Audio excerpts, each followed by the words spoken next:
प्रधानमंत्री सूर्य घर मुफ्त बिजली योजना के संबंध में पहला प्रश्न है कि इस योजना के लाभार्थियों को प्रतिमाह 300 यूनिट निःशुल्क बिजली प्रदान की जाएगी। इस योजना में केवल शहरी स्थानीय निकायों को छत पर सौर ऊर्जा प्रणाली को बढ़ावा देने के लिए प्रोत्साहित किया जाएगा। तो निम्नलिखित में से कौन से गलत कथन है? केवल दो, एक और दो, दोनों, ना तो एक ना तो दो, या फिर केवल एक। तो जो इसका सही जो आंसर है वो आपका है ए ऑप्शन, केवल दो। दूसरा जो है वो गलत है। अगला प्रश्न है, निम्नलिखित कथनों पर विचार कीजिए कि अयोध्या उत्तर प्रदेश की सोलर सिटी बनने जा रही है और सरयू नदी का उद्गम हिमालय की मानसरोवर झील से होता है। इनमें से गलत कथन को चुनना है।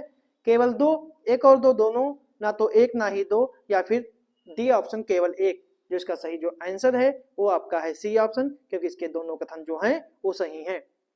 अगला प्रश्न है कि मुख्यमंत्री युवा उद्यमी विकास योजना कि इसका उद्देश्य राज्य के अनुसूचित जाति युवाओं में उद्यमिता को बढ़ावा देना है।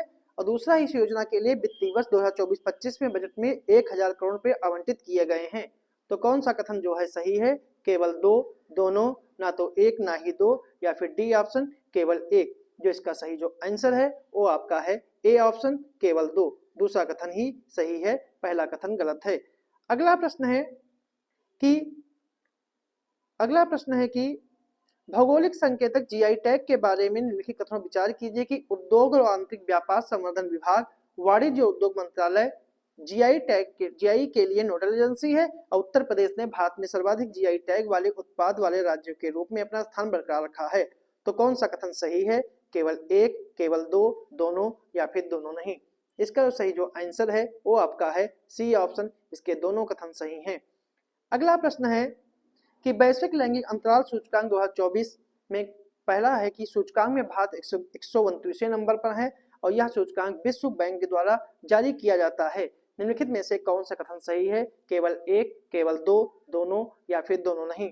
जो इसका सही जो आंसर है वो आपका है ए ऑप्शन, केवल एक। पहला कथन सही है, दूसरा कथन गलत है। अगला प्रश्न है कि सतत मानव विकास रिपोर्ट 2023-24 में भारत का एचडीआई प्रदर्शन बढ़कर 0.600 हो गया और सूचकांक में 193 देशों और क्षेत्रों में से भारत 130वें स्थान पर पहुंच गया है। तो निम्नलिखित में से सही कथन का चयन करें। केवल दो, ना तो एक ना तो दो, केवल एक, और एक और दो, दोनों। तो जो इसका सही जो आंसर है वो आपका है बी ऑप्शन, इसके दोनों कथन जो हैं गलत हैं। ठीक है।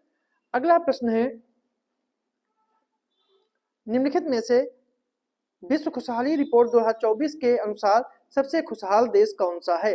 फिनलैंड, स्वीडन, इजराइल, या फिर नीदरलैंड। तो जो इसका सही जो आंसर है वो आपका है ए ऑप्शन, फिनलैंड।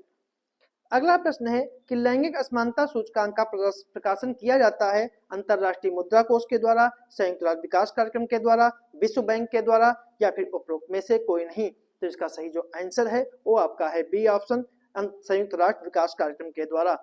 अगला प्रश्न है कि पेरिस ओलंपिक 2024 के समापन समारोह में भारत के ध्वजवाहक थे पीवी सिंधु, मनु भाकर, अंचत सरलकमल, या श्रीजेश परटू रामेंद्रन। कूट के आधार पर चयनित करना है। केवल दो, एक और तीन, तीन और चार, दो और चार। तो जो इसका सही जो आंसर है वो आपका है डी ऑप्शन, दो और चार, मतलब मनु भाकर और परटू रामेंद्रन। अगला प्रश्न है कि वर्ष 2024 को ओलंपिक खेल में शामिल किए गए नए खेल कौन है? ब्रेकिंग, स्पोर्ट क्लाइंबिंग, सर्फिंग, या स्केट बोर्डिंग। कूट के आधार पर चयनित करना है। एक और तीन, एक दो चार, दो तीन चार, या फिर उपरोक्त सभी। तो जिसका सही जो आंसर है वो आपका है डी ऑप्शन, उपरोक्त सभी। अगला प्रश्न है पेरिस ओलंपिक 2024 के बारे में कि यह ग्रीष्मकालीन ओलंपिक खेलों का 32वां संस्करण था। भारत पदक तालिका में 71वें स्थान पर था।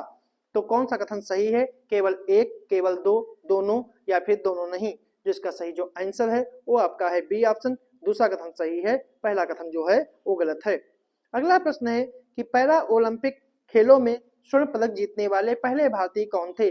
अवनी लेखरा, मुरलीकांत पेटकर, दीपा मलिक, या मरियप्पन थंगावेलु। तो जो इसका सही जो आंसर है वो आपका है ए ऑप्शन, अवनी लेखरा।